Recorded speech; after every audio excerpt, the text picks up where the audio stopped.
안녕하세요. 책 읽는 기획자 엉클잭입니다. 저는 함께 읽으면 좋을 책들, 혼자 읽기에 아까운 책들을 소개하고 추천하는 영상을 올리고 있습니다. 여러분께 도움이 되셨다면 좋아요와 구독 부탁드립니다. 노벨문학상 수상작가의 책이라고 하면 읽어보면 좋겠지만 왠지 난해하고 지루할 것 같다는 생각이 들지 않으시나요? 저 같은 경우에 그랬는데요. 뭔가 철학적인 내용이 가득 담겨 있어서 저처럼 평범한 사람은 이해하지 못할 것 같은 그런 생각 들곤 하잖아요. 그런데 이런 제 선입견을 깨준 작가가 있습니다. 바로 가즈오 이시구로인데요. 오늘은 가즈오 이시구로의 두 작품, 남아있는 나날과 부유하는 세상의 화가를 소개해드리고자 합니다.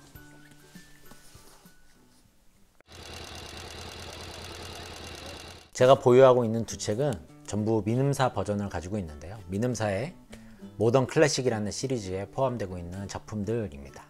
작가는 1986년에 부유하는 세상의 화가를 먼저 세상에 발표를 하고 이 작품을 통해서 부커상 이런 상들도 많이 받게 되는데요.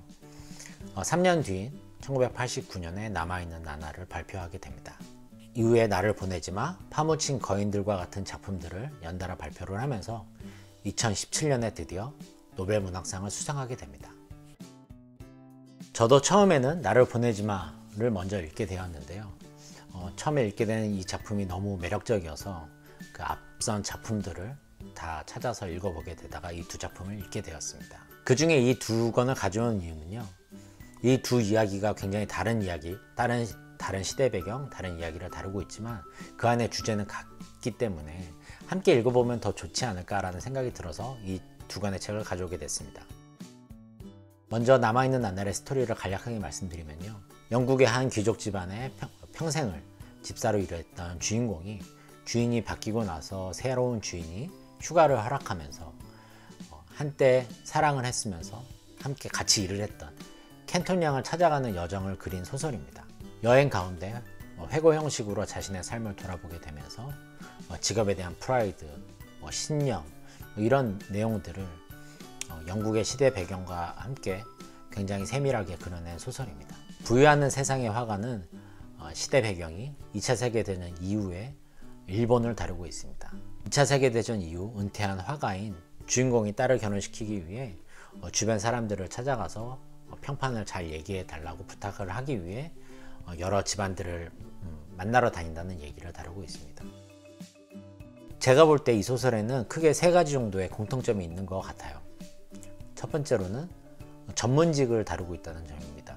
집사나 화가처럼 일반적이지 않은 전문 직종에 있는 사람들이 평생의 삶 동안 그 직업에 대해서 가지고 있었던 신념, 프라이드 이런 것들을 다루고 있는 소설이죠. 그런 노인이 자신의 삶을 돌아보면서 자신의 기억들을 회상하는 구조로 되어 있다는 공통점이 있습니다. 두 번째 공통점은 격동적인 시대 배경을 다루고 있다는 점입니다. 남아있는 나날 같은 경우에는 1차 세계대전이 끝나고 2차 세계대전이 벌어지기 전 그 사이에 격동의 시기에 영국을 배경으로 두고 있고 부유하는 세상의 화가 같은 경우에는 2차 세계대전과 2차 세계대전이 끝난 패전 이후에 일본상을 배경으로 두고 있습니다. 이런 격동적인 시기를 다루고 있다는 점도 공통점이겠죠. 세 번째로는 이게 가장 중요한 공통점일 텐데요. 왜곡된 기억을 다루고 있다는 점입니다. 두 작품 모두 자신이 굉장히 정확한 과거를 기억하고 있다고 확신하고 있거든요. 근데 주변의 지인들이나 다른 사람들을 만나게 되면서 자신의 기억이 틀렸고 다른 사람이 나를 기억하고 있는 모습과 자신이 기억하고 있는 모습이 다르다는 점을 다루고 있는 공통점이 있습니다. 오늘은 제가 이 두 권을 소개시켜 드리고 있지만 사실은 이후의 작품에서도 동일한 이야기를 하고 있습니다. 나를 보내지마 같은 경우에서는 주인공이 장기 교체를 위해 만들어진 클론이라는 것을 알지 못한 채 자라오면서 겪는 유년 시절에 대한 기억들을 다루고 있는 작품이고요.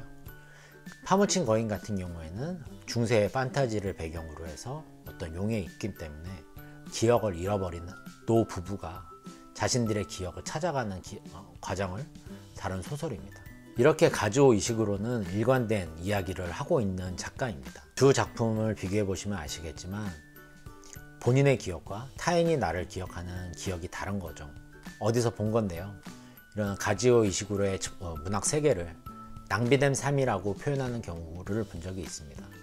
평생 신념을 가지고 살아왔던 본인의 삶이 타인의 시선으로 봤을 때는 전혀 다른 모습을 하고 있고, 그랬을 경우 나의 삶 전체가 흔들리게 되고 낭비되었다라는 사실을 주인공에 맞닥뜨렸을 때 주인공에 빠지게 되는 상실감이나 혼란, 이런 것들을 계속 다루고 있는 작품이라고 할 수 있겠죠.